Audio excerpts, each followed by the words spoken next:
relationships that happen because someone needs an insecurity filled is not a good relationship. And I find that to be very common amongst a lot of high schoolers and college students, specifically around my age. And I just want to talk about what my take is on my thoughts on relationships. So basically, to my experience, a lot of relationships, including mine in the past, during like I was in a relationship around sophomore year. Uh, yeah, relationships that happen because someone has an insecurity to fill don't work out. So, for example, right, um, there is three anxious attachment styles. There's three attachment styles. One's secured, one's anxious. So you're gonna be very clingy. You always want the person there. You don't trust the person. You're scared. You want them with you like by your side 24/7. And then there's the avoided attachment style where your communication is not.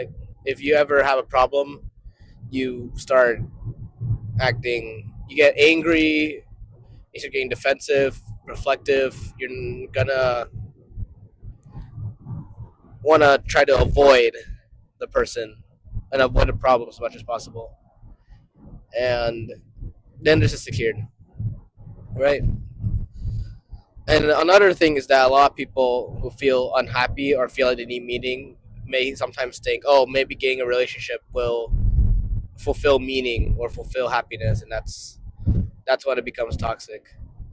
Um, yeah, so I find the best relationships are the relationships that you are already content with where you are.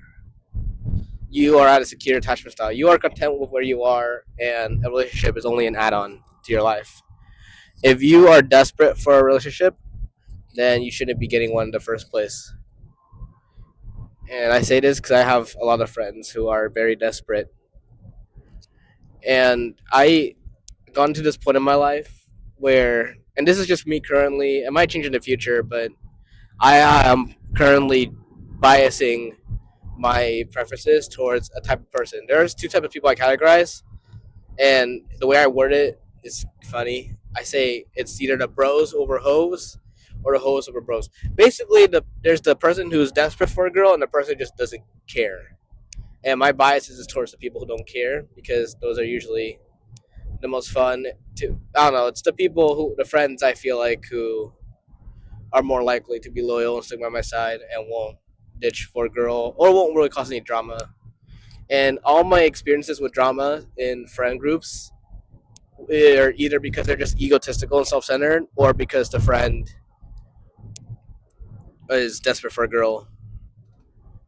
And it even gets more challenging when there are multiple people in your friend group who are desperate for a girl, and maybe there's even you have a mixed boys girls friend group, right? And then now there's multiple people competing for a girl in your friend group, and that's when it gets toxic because they don't give a shit about their friends. They give more shits about I want a girlfriend because I'm desperate and that's my life goal, and that's bad.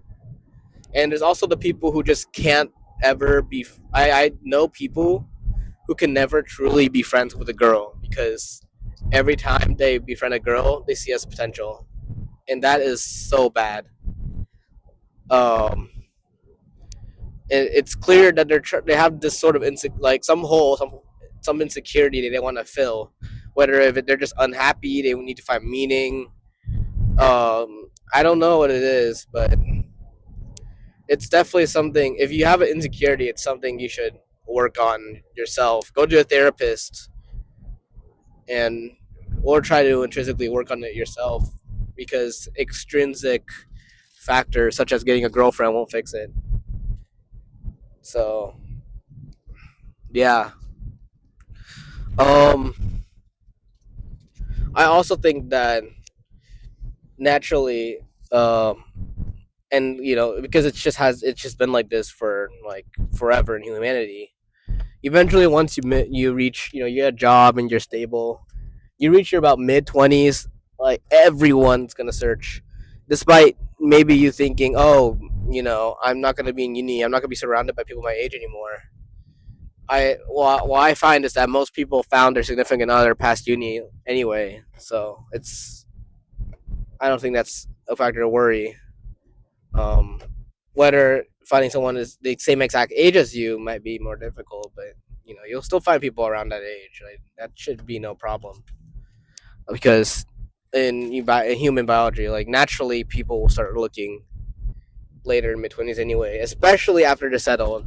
Because right now we have uni, like school, like that's so busy. Like I can't keep up.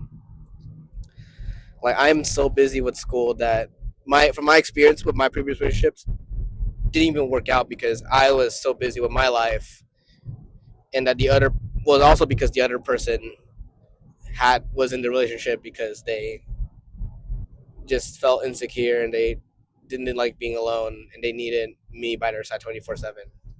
And I was like, they needed me to like fix their problems, and that it just the relationship didn't work out that way, which is also why I have this mindset. So yeah, I'm waiting till unless I'm a big believer that it may happen naturally. Cause I can't just say like I'm gonna refuse to get a girlfriend. Like who knows what will happen? Life is unpredictable. That's why I think.